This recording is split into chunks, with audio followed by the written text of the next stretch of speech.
তো একটা টেস্ট করি, নোয়াখালীর মানুষ ওয়াজ বোঝে, নবীর দাম বেশি না কোরআনের দাম বেশি?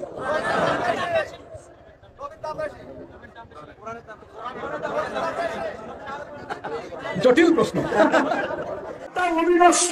কোরআনের কোন রায় নাই, ভয় নাই, পরিবর্তন নাই, পরিবর্তন নাই। এটা গায়রে মাখলুক, এটা কালামুল্লাহ। এটা নবীর সাথে কোন তুলনা চলে না। এই জন্য আহমদ বিন হাম্বল বলেছেন, ইন্না রাহমাতান নাবিয়্যি আওসাউ মির রাহমাতিল কোরআন। কোরআনের রহমত থেকে মুহাম্মদ সাল্লাল্লাহু আলাইহি ওয়াসাল্লামের রহমত আরো ব্যাপক, আরো বড়। বলেন সুবহানাল্লাহ। এক বক্তা রাসূল সাল্লাল্লাহু আলাইহি ওয়াসাল্লাম শ্রেষ্ঠ না কোরআন শ্রেষ্ঠ বিতর্কের অবতারণা করেছেন। জনপরিসরে এই ধরনের আলোচনা কি যৌক্তিক? কেন জানিস কেন? সে কোরআনের পিছনে নবী দৌড়ে নাই, আমি কোরআন নবীর পিছনে পিছনে দৌড়েছি। কোরআনের দাম বেশি নাকি নবীর দাম বেশি? তো মানুষ তো চিন্তায় পড়ে গেল। বাস্তবতা হলো নবীর দাম বেশি, কোরআনের দাম কম। নাউযুবিল্লাহ মিন যালিক। কোরআন বড় না নবী বড়, এই প্রশ্নটা আনাই উচিত না। এই ধরনের প্রশ্ন থ্রো করা উচিত না। আসসালামু আলাইকুম দর্শক, বর্তমান বাংলাদেশে একটি বিষয় নিয়ে বিতর্ক সৃষ্টি হয়েছে, সেটি হলো সাইয়্যিদুল মুরসালিন, ইমামুল মুরসালিন, খাতামুন নবিয়্যিন, রাহমাতুল লিল আলামিন নবী করিম সাল্লাল্লাহু আলাইহি ওয়াসাল্লাম বড় নাকি কোরআন বড়? দর্শক, আজকের এই ভিডিওটি খুবই গুরুত্বপূর্ণ হতে চলেছে, তাই ভিডিওটি কেউ স্কিপ করবেন না। আজকের এই ভিডিওটি সম্পূর্ণ না দেখে দয়া করে কেউ মন্তব্য করবেন না। দর্শক, এ বিষয়ে আলেমেরা কি বলছে, চলুন আমরা আলেমদের মুখ থেকে শুনে আসি। দেখি তো একটা টেস্ট করি, নোয়াখালীর মানুষ ওয়াজ বোঝে, নবীর দাম বেশি না কোরআনের দাম বেশি?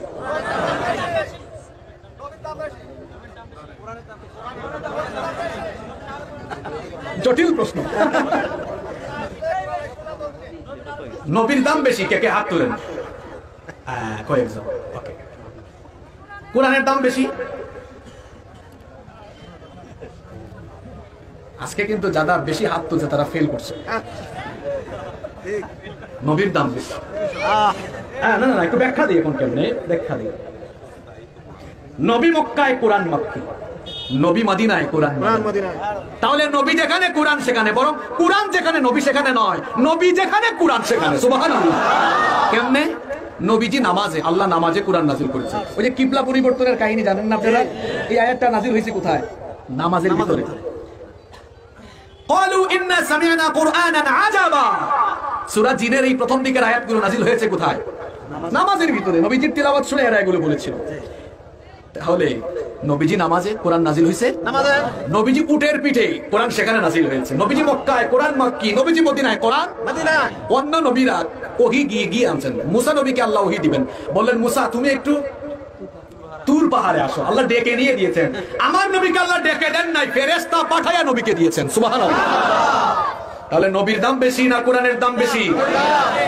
তামাম দুনিয়াকে, তামাম বিশ্ব জগৎকে, এক কথায় আল্লাহর সমস্ত সৃষ্টিকে একদিকে রাখলে আর আমার নবীকে একদিকে রাখলে তামাম সৃষ্টি জগতের চাইতে আমার নবীর দাম বেশি হবে। He was an unique, unparalleled person in this world. তিনি হচ্ছেন এই পৃথিবীর এক অনন্য, অতুলনীয় ব্যক্তি, যার সাথে পৃথিবীর অন্য কারো তুলনাই চলে না। আল্লাহু আকবার। হচ্ছে একটা বিষয় নিয়ে দেখেছেন হয়তো অনেকে, এক বক্তা আবেগের আতিশয্যে নোয়াখালীর মানুষদের বুদ্ধি পরীক্ষা করার জন্য প্রশ্ন ছুড়ে দিয়েছে। যদিও মূলনীতি ছিল কাল্লিমুন নাস আলা কদরি উকুলিহিম আতুহিব্বুনা আন ইউকাযযাবা আল্লাহু ওয়া রাসূলুহু। মাইক পেলে যা মনে চায় বলতে শুরু করো না, মানুষের সামনে মানুষের আকল অনুসারে কথা বলো, যতটুকু তারা বুঝতে পারবে ততটুকু বলো। তোমরা কি এটা ভালোবাসো? আল্লাহ এবং তার রাসূলকে অস্বীকার করা হোক। সেই 1450 বছর আগেই এই নির্দেশনা আমাদেরকে দেওয়া হয়েছে, যদিও অনেকে নিজের জ্ঞান জাহির করতে গিয়ে এই মূলনীতি ঠিক রাখতে পারে। তো প্রশ্ন করলো নোয়াখালীবাসী, আপনারা বলেন তো কোরআনের দাম বেশি নাকি নবীর দাম বেশি? তো মানুষ তো চিন্তায় পড়ে গেল। স্বাভাবিক হলো মানুষ প্রশ্ন করবে, হুজুর জবাব দিবেন। এবার হুজুরই প্রশ্ন করেছে, আবার নোয়াখালীর শান রক্ষার্থে তাদেরকেও জবাব দিতে হবে। এখন এক বাক্যে দিতে হবে যে নবীর দাম বেশি না কোরআনের দাম বেশি। অধিকাংশ মানুষ বলল কোরআনের দাম বেশি, অল্প সংখ্যক মানুষ বলল নবীর দাম বেশি। এবার বক্তা বললেন, আজকে অধিকাংশ হেরেছেন, অল্প সংখ্যক বিজয়ী হয়েছেন। বাস্তবতা হলো নবীর দাম বেশি, কোরআনের দাম কম। নাউযুবিল্লাহি মিন যালিক। দলিল হলো সেই যুক্তি। প্রথম বাক্যই আমি শুরু করেছি যা দিয়ে, ইসলাম চলে দলিল দিয়ে, ইসলাম চলে না যুক্তি দিয়ে। যুক্তি দেওয়া যেতে পারে, তবে দলিলের অনুগামী করে। দলিল যদি বলে একটা, যুক্তি বলে আরেকটা, সেই যুক্তির 2 পয়সা দামও ইসলামের। তিনি যুক্তি দেখালেন, নবী মক্কায় তো কোরআন মক্কায়, নবী মদিনায় তো কোরআন মদিনায়, নবী নামাজে তো কোরআন নামাজে, নবী জিহাদে তো কোরআন জিহাদে। নবী যেখানে কোরআন সেখানে, নবী আগে কোরআন পরে। এমন তো না যে কোরআন যেখানে নবী ছুটে যান সেখানে, এমন তো না, বরঞ্চ নবী যেখানে কোরআন চলে আসে এখানে। এর দ্বারা বোঝা গেল নবীর দাম বেশি, কোরআনের দাম তার তুলনায় কম। নাউযুবিল্লাহি মিন যালিক। তুলনা তো করতে হয় সমজাতীয় জিনিসের মধ্যে। আমার নবী মাখলুক না খালেক? বলেন না। মাখলুক, আল্লাহর সৃষ্টি তিনি, আল্লাহর বান্দা তিনি। কালেমাই তো পড়েন আপনি, ওয়া আশহাদু আন্না মুহাম্মাদান আবদুহু ওয়া রাসূলুহু। আমি সাক্ষ্য দিচ্ছি মুহাম্মদ সাল্লাল্লাহু আলাইহি ওয়াসাল্লামের প্রথম পরিচয় তিনি মুহাম্মদ সাল্লাল্লাহু আলাইহি ওয়াসাল্লামের প্রথম পরিচয় তিনি আল্লাহর গোলাম, আল্লাহর বান্দা, আল্লাহর মাখলুক। দ্বিতীয় পরিচয় ওয়া রাসূলুহু, এবং তিনি তার রাসূল। আমরা নবীকে খালেক মনে করি না মাখলুক মনে করি? হ্যাঁ, সব মাখলুকের সেরা মাখলুক তিনি, এটা নিয়ে আমাদের কোনো সন্দেহ নাই। আল্লাহ তাআলা তার মর্যাদা সব মাখলুকের মধ্যে দামি বানিয়েছেন, এটা নিয়ে বিতর্কের কোনো অবকাশ নেই। কিন্তু কোরআন কি মাখলুক? এই এক মাসালার জন্য ইমাম আহমদ বিন হাম্বল রাহিমাহুল্লাহকে মাসের পর মাস জুলুম সইতে হয়েছে। তার পিঠে প্রতিদিন 70 থেকে 80টা করে বেত্রাঘাত করা হতো। আল্লাহর বান্দার পিঠের গোশতগুলো পর্যন্ত কিমা হয়ে গিয়েছে, শুধু এই মাসালার কারণে যে কোরআন কি মাখলুক নাকি মাখলুক না। আমাদের আকীদা হলো কোরআন হলো আল্লাহর কালাম। আল্লাহর অনেকগুলো গুণের মধ্যে একটা গুণ হলো কালাম গুণ। যেমন ইলম আল্লাহর একটা গুণ, সবকিছু দেখেন, দর্শন বাসার আল্লাহর একটা গুণ, সবকিছু শোনেন, আসামু আল্লাহর একটা গুণ। আল কুদরা সর্বময় ক্ষমতার মালিক তিনি, আল্লাহর একটা গুণ। আল ইরাদা আল্লাহ ইচ্ছা করেন, যা ইচ্ছা করেন সঙ্গে সঙ্গে হয়ে যায়, আল্লাহর একটা গুণ। আর তাকওয়িন আল্লাহ কোন শব্দের দ্বারা যা চান তা সৃষ্টি করেন, আল্লাহর একটা গুণ। আল হায়াত আল্লাহ তাআলা চিরঞ্জীব, এটা তার একটা গুণ। তো এরকম বহু গুণের মধ্যে একটা গুণ হলো আল্লাহ কথা বলেন, আল্লাহ কালাম করেন। সে আল্লাহর বাণী, আল্লাহর কথার নামই কোরআন। কার বাণী এটা? কোরআন কি আল্লাহর কথা না নবীর কথা? নবীর মুখ দিয়ে উচ্চারিত হয়, কিন্তু কথাগুলো নবীর না। কথা কার? আল্লাহ। তা আল্লাহর সিফাত তো আল্লাহরই অংশ। নবী নিঃসন্দেহে তিনি সবার চাইতে দামি, তাই বলে কি আল্লাহর চাইতেও দামি? আল্লাহর জাতের চাইতে দামি? আল্লাহর সিফাতের চাইতে দামি? আরে জাত এবং সিফাত কোনো কিছুর সঙ্গেই তো তুলনা চলে না। কারণ আল্লাহ খালেক, তিনি মাখলুক। মাখলুককে মাখলুকের সঙ্গে তুলনা করা যায় যে অন্য নবী উত্তম না তিনি উত্তম, কে ইমামুল আম্বিয়া, কে সাইয়্যিদুর রাসূল, এই তুলনা করা যায়। মাখলুকে মাখলুকে দৃষ্টান্ত চলে, কিন্তু কোথায় খালেক আর কোথায় মাখলুক? তো যুক্তি দিয়ে ইসলাম চলবে নাকি? দেখতে হবে দলিল। আর দলিল দেখো না, কোরআনকে আল্লাহ তাআলা কত জায়গায় নিজের কালাম বলে উল্লেখ করেছেন। এটা তো আল্লাহর কালাম, আল্লাহর গুণ, আল্লাহর সিফাত। আল্লাহর সমান যেমন কেউ হতে পারে না, আল্লাহর সত্তার সমান যেমন কেউ হতে পারে না, আল্লাহর গুণের সমানও কেউ কোনোদিন হতে পারে না। নবীর মধ্যে এই দেখেন ভেজাল তো আছে, এটা নিয়ে যে কথা ভেজাল। প্রথম কথা হলো কোরআন যদি হাকিকি কোরআন হয়, কি কোরআন? প্রকৃত আল্লাহর কালাম যেটা, ওইটার সাথে নবী কেন পৃথিবীর কোন মাখলুকের তুলনা হবে না। এটাকে কোন তুলনা করা যাবে না। আল্লাহর সাথে যেমন কাউকে তুলনা করা যায় না, আল্লাহর কোরআনের সাথেও কাউকে তুলনা করা যাবে না। আল্লাহ হলো খালেক। আল্লাহ কি? আল্লাহ হলো অবিনশ্বর। আল্লাহ নষ্ট হয় না, অবিনশ্বর বলে। যেটা নষ্ট হয় তাকে বলে নশ্বর, যেটা লয় হয় ক্ষয় হয় ওটা নশ্বর। আল্লাহর কোন লয় আছে? ক্ষয় আছে? আল্লাহর কথার কোন লয় ক্ষয় আছে? নজর আছে? আল্লাহর কথা হলো কোরআন। এই কোরআনটা অবিনশ্বর। কোরআনের কোন লয় নাই, ক্ষয় নাই, পরিবর্তন নাই। এটা গায়রে মাখলুক, এটা কালামুল্লাহ। এটা নবীর সাথে কোন তুলনা চলে না। তবে যদি মা বায়না তফাৎ হয়, বর্তমান যে আমাদের কাছে যে কোরআনটা আছে, যদি মনে করেন যে এই যে কোরআন যেটা আমরা পড়ছি এইটা তো কোন লাইব্রেরি বানাইছে, এইটা মাখলুক, কিন্তু অরিজিনাল কোরআন মাখলুক নয়। ওইটার সাথে নবী কেন কোন মাখলুকের তুলনায় চলবে না। কোরআনের সাথে কোন তুলনায় চলে না, সিমিলারিটিতে আনা যাবে না। খালেকার মাখলুক এক হয়? কথা বলে খালেকার মাখলুক এক হয়? এক হয়? কখনো হয় না, কখনো এক হবে না। এইটা বলার কারণে আকীদার কাছে লেখা আছে, আমার কাফের ফতোয়া দিচ্ছে। আমি চিন্তা করছি আমার অনেকে কয়ে দিলে কি লেখবো এগুলো, তো আমি কোন ভাষায় খুঁজে পাই না। যাদের লেখা নাই, পড়া নাই, তারা তো এগুলো বলবে। আমরা তো আল্লাহ নগদ তাজা পড়াইতেছি, আকীদার পড়াইতেছি, আমরা আকীদার উস্তাদ। আমি আকীদার উপর গবেষণা করতেছি জগন্নাথ বিশ্ববিদ্যালয়ে। আল্লাহু আকবার বলেন।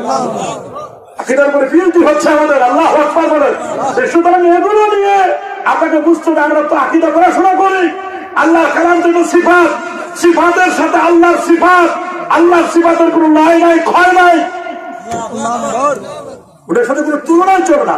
আব্দুল্লাহ সালেহ আপনি লিখেছেন, মাহফিলে বক্তারা এরকম কিছু বিষয়ের অবতারণা করেন যা সাধারণ মানুষের জন্য বিভ্রান্তিকর। যেমন এক বক্তা রাসূল সাল্লাল্লাহু আলাইহি ওয়াসাল্লাম শ্রেষ্ঠ না কোরআন শ্রেষ্ঠ বিতর্কের অবতারণা করেছেন। জনপরিসরে এই ধরনের আলোচনা কি যৌক্তিক? তরুণ বক্তাদের আপনি কি গাইডলাইন দিবেন? ভাই আব্দুল্লাহ সালেহ, এই ধরনের কথা এগুলোর সাথে আসলে মানে দ্বীনি ইলমের সম্পর্ক প্রত্যক্ষভাবে অন্তত নেই, এবং এ ধরনের কথা থেকে সাধারণ মানুষ বিভ্রান্ত হতে পারে, সাধারণ মানুষ আপনার গুমরাহির দিকে যেতে পারে। সেই কারণে আপনার একজন মুসলমান, একজন ইমানদার, তিনি সর্ব অবস্থায় আল্লাহ রাব্বুল আলামিনের কাছে নিজেকে সুপর্দ করবেন, আল্লাহ তাআলার কাছে নিজেকে সঁপে দিবেন, এবং তিনি আপনার আল্লাহ রাব্বুল আলামিনের ভয়ে নিজের ইয়ে থেকে আপনার খেয়াল খুশি মতো নয়, বা শুধুমাত্র কোনো প্রকার কি বলে এটাকে ইয়ে তৈরি করার জন্য, পাবলিককে আকৃষ্ট করবার জন্য, বা তাদেরকে জাস্ট কোনো একটা বিষয়ে এঙ্গেজ করে ফেলার জন্য মন মতো কিছু বলে ফেলবেন না, বরং মাহফিলে যথাসম্ভব চেষ্টা করবেন উপকারী কথাগুলো বলার জন্য। অতএব আল্লাহ শ্রেষ্ঠ না রাসূল শ্রেষ্ঠ, এটা তো কোনো এমন কোনো গুরুত্বপূর্ণ ইস্যু নয় যে গুরুত্বপূর্ণ ইস্যু সাধারণ মানুষের সামনে পড়া যেতে পারে, এবং সেটির কারণে মানুষ বিভ্রান্তিতে পড়তে পারে। এরকম কথার অবতারণা রাখা উচিত নয়, বরং মানুষের জন্য উপকারী কোরআন এবং হাদিস থেকে সরাসরি ঈমান, আমল, আকীদা, বিশ্বাস, কুসংস্কার ইত্যাদি সেগুলো নিয়ে কথা বলা উচিত। এবং এর বাইরে তরুণ বক্তা যারা আছেন তাদেরও প্রচুর পরিমাণে গাইডলাইনমূলক প্রোগ্রাম হওয়া উচিত, প্রশিক্ষণমূলক প্রোগ্রাম হওয়া উচিত। আল্লাহ রাব্বুল আলামিন সেই তৌফিক দান করুক, আমরা যেন সেগুলোর আয়োজন করতে পারি। আমাদের দেশে এগুলোর অভাব প্রচন্ড রকমের। দর্শক শ্রোতা, আপনারা দেখতে পেয়েছেন তারা আল্লাহর কুরআন শরীফকে বড় বলেছেন এবং কি নবীকে তার পরের স্তরে রেখেছেন। আসলে এই বিষয় নিয়ে তাদের যে দলিল দিয়েছেন, তবে আহলে সুন্নাত ওয়াল জামাতের উলামায়ে কেরামের কাছে কি দলিল রয়েছেন, চলুন সেই ভিডিওগুলো দেখে আসি। ইব্রাহিম, আপনাকে সহিফা আনতে যেতে হবে, আপনাকে আপনার কিতাব আনতে যেতে হবে। কিতাব রসুলের বাড়িতে যায় না, রসুলকে কিতাবের কাছে যেতে হয়। কিন্তু কোরআনের ব্যাপারে মালিককে জিজ্ঞেস করেন, মালিক কোরআন আসে নাই কেন? আল্লাহ বলে, হ্যাঁ গুরুত্বপূর্ণ প্রশ্ন করেছিস। কোরআন যদি পাহাড়ের উপর নাজিল করতাম, পাহাড় তোলা তোলা হয়ে যেত। কোরআন যদি পাথরের উপর নাজিল করতাম, পাথর চূর্ণ বিচ্ছিন্ন হয়ে যেত। কোরআন যদি গাছের উপর নাজিল করতাম, গাছ বিলীন হয়ে যেত। কোরআন যদি সমুদ্রের নিকট নাজিল করতাম, সমুদ্র অস্তিত্বহীন হয়ে যেত। আল্লাহ বলে, কোরআন নেওয়ার মতো এই জমিনে কোনো পাহাড় নাই, কোনো পাথর নাই, কোনো গাছ নাই, কোনো সমুদ্র নাই। মালিক কোরআন আসলো কেমনে? তখন আমার মালিক বলছেন, কাদ জাআকুম মিনাল্লাহি নূর। যখন 570 খ্রিস্টাব্দে মা আমেনার ঘরে তোমার কামলিওয়ালা নবী যখন চলে এসেছে, কোরআন পাহাড়ে নয়, পাথরে নয়, গাছে নয়, সোনা সমুদ্রে নয়, ও কিতাবুম মুবিন, লৌহে মাহফুজের কোরআন ডাইরেক্ট নবীর বক্ষ মোবারকে চলে এসেছেন।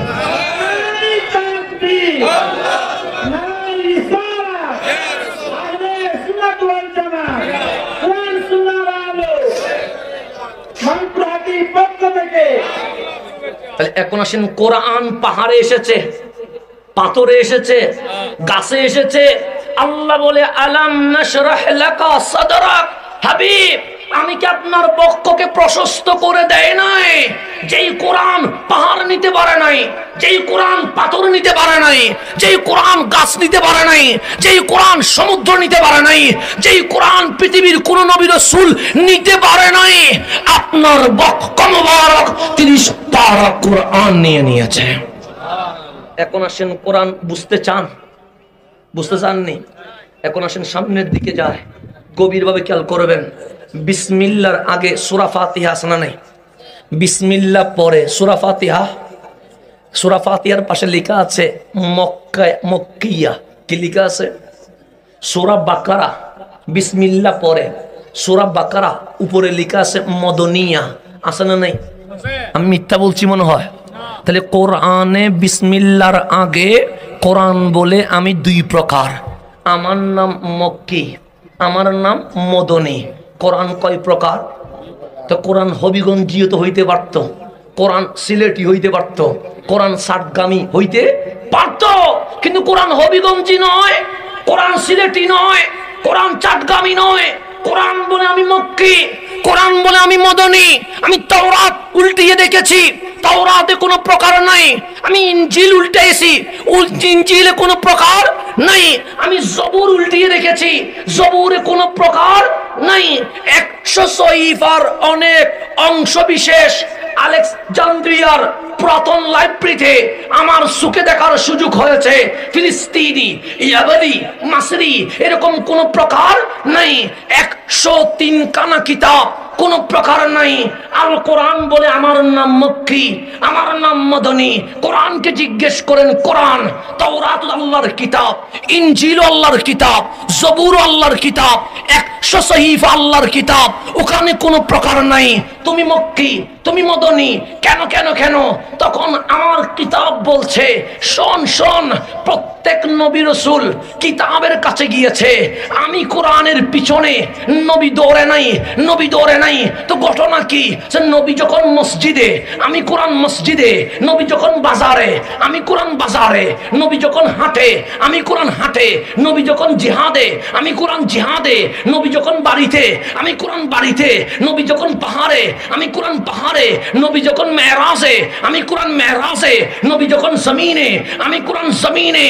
আমার নাম মক্কি, আমার নাম মদনী। নবী যখন মক্কায়, আমার নাম মক্কি, নবী যখন মদিনায়, আমার নাম মদনী। কেন জানিস? কেন? সে কোরআনের পিছনে নবী দৌড়ে নাই, আমি কোরআন নবীর পিছনে পিছনে দৌড়েছি। আমি কোরআন নবীর পিছনে পিছনে। আমার নাম মক্কি, কেন? নবী মক্কায়। আমার নাম সাতগামী নয়, তুই হাসান চট্টগ্রামে। আমার নাম হবিগঞ্জি নয়, কারণ আমাদের খতিব হবিগঞ্জে। নবী মক্কায়, আমার নাম মক্কি। নবী মদিনায়, আমার নাম মদনী। কেন? তোমরা দৌড়ো কোরআনের পিছনে, কোরআন দৌড়ে নবীর পিছনে। কোরআন দৌড়ে কার পিছনে? নবীর মিলাদ না হইলে কোরআন পাইতেন নি, সম্ভব নেই, সম্ভব নয়। তাহলে নবীর কারণে কোরআন পাইছে, নবীর কারণে মসজিদ পাইছে, নবীর কারণে আল্লাহ পাইছে, নবীর কারণে রোজা পাইছে, নবীর কারণে আজান পাইছে, নবীর কারণে একামত পাইছে। সব কিছুর মূল আমার কামলিওয়ালা রহমতুল লিল আলামিন। লিল্লাহি ওয়া বিরহমাতিহি ফাবিযালিকা ফালইফরাহু হুয়া খায়রুম মিম্মা ইয়াজমাউন। মুহাম্মদ সাল্লাল্লাহু আলাইহি ওয়াসাল্লাম, আপনি বলে দিন, আল্লাহর ফজল আর আল্লাহর রহমত পাবার কারণে মুমিনগণ যেন আনন্দের প্রকাশ করে। বড় দুঃখ লাগে আমার যে আমরা আসাবিয়াত বুঝেন, নিজের দলের টান, নিজের দলে টান, এটা এত বেশি যে আমরা কোরআন হাদিসের ক্ষেত্রে খেয়ানত করি। রবিউল আউয়াল মাস আসলে ঈদ মিলাদুন নবী সাল্লাল্লাহু আলাইহি ওয়াসাল্লামের পক্ষে আমরা দলিল দিই এই আয়াতটি, কুল বিফাদলিল্লাহি ওয়া বিরহমাতিহি ফাবিযালিকা ফালইফরাহু হুয়া খায়রুম মিম্মা ইয়াজমাউন। এক কি হচ্ছে? ইয়াজুজ মাজুজ ঢুকছে নাকি? হ্যাঁ, চুপচাপ বসে থাকো। আল্লাহ পাক কি বলেছেন? মুহাম্মদ সাল্লাল্লাহু আলাইহি ওয়াসাল্লাম আপনি বলুন, আল্লাহর ফজল আর আল্লাহর রহমত পাবার কারণে মুমিন এসেছে, সেই স্মরণে মুমিনগণ যেন আনন্দ করে। সুবহানাল্লাহ। ঈদ মিলাদুন নবী সাল্লাল্লাহু আলাইহি ওয়াসাল্লামের পক্ষে আমরা বলি এই আয়াত দিয়ে ঈদ মিলাদুন নবী সাব্যস্ত হয়। হ্যাঁ, আল্লাহ রাসূলের আগমনের কথা স্মরণ করে আনন্দ প্রকাশ করতে হবে। আমরাও পুরা কথাটা বলি না।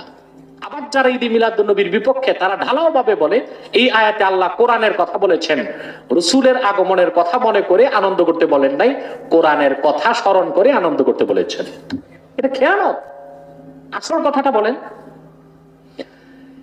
এই পৃথিবীর প্রামাণ্য তাফসীরগুলোর একটি রুহুল মাআনিতে ইমাম মাহমুদ আলুসি রাহমাতুল্লাহি আলাইহি রাসূলুল্লাহর আপন চাচাতো ভাই ইবনে আব্বাসের ব্যাখ্যাটা তুলে ধরেছেন। ইবনে আব্বাস রাদিয়াল্লাহু তাআলা আনহুমা বলেছেন, ওয়াকালা ইবনু আব্বাসিন রাদিয়াল্লাহু তাআলা আনহুমা ইন্নাল ফাদলাল ইলমু ওয়ার রাহমাতা মুহাম্মাদুন সাল্লাল্লাহু আলাইহি ওয়াসাল্লাম। আল্লাহ পাক দুটো জিনিসের আগমনের কথা স্মরণ করে আনন্দ করতে বলছেন। একটা হলো ফাদল, ফাদল হলো এই কোরআন, আরেকটা হলো রাহমাত, রাহমাত হলেন মুহাম্মদ সাল্লাল্লাহু আলাইহি ওয়াসাল্লাম। তাহলে কোরআনের কথা স্মরণ করে যদি আনন্দ প্রকাশ করতে হয়, কোরআনের চেয়ে বড় রহমত মুহাম্মদ সাল্লাল্লাহু আলাইহি ওয়াসাল্লামের আগমনের কথা স্মরণ করে আনন্দ করা যাবে, ঠিক কিনা বলে? এই সহজ কথাটা মৌলবী সাহেবরা বুঝে না, শুধু ঝগড়া করে। কি করে? ঝগড়া করে। আর ওই যে ওস্তাদ কইছে ওইটাই চোখ বন্ধ করে অনুসরণ করছে, আর কিতাব খুলে দেখে না আসলে কি আছে কি নাই। কথা বুঝে তুমি আসা দেখেন, আলেমরা ভালো বুঝবেন। যদি এবারাতুন নস দিয়ে সাব্যস্ত নাও হয় যে রাসূলুল্লাহর আগমনের কথা মনে করে আনন্দ করতে হবে, এটা সাব্যস্ত হয় না। কোরআনের কথা মনে করে আনন্দ করতে হবে। তো নস কয় প্রকার? নুরুল আনোয়ারে পড়ছেন না? নুরুল আনোয়ার, উসুলে শাসি, হুসামি, সব কিতাবে আছে ইবারাতুন নাস, দালালাতুন নাস, ইশারাতুন নাস, ইক্তিজাউন নাস। কয় প্রকার? চার প্রকার। তাহলে ইবারাতুন নাস দিয়ে যদি সাব্যস্ত না হয়, দালালাতুন নাস দিয়ে সাব্যস্ত হয়, যদি কোরআন আগমনের কথা স্মরণ করে আনন্দের প্রকাশ করতে হয়, কোরআন তো এসেছে মুহাম্মদ সাল্লাল্লাহু আলাইহি ওয়াসাল্লামের খাতিরে, তাহলে মুহাম্মদ সাল্লাল্লাহু আলাইহি ওয়াসাল্লামের আগমনের কথা স্মরণ করে আনন্দের প্রকাশ করা আরো বড় সওয়াবের কাজ।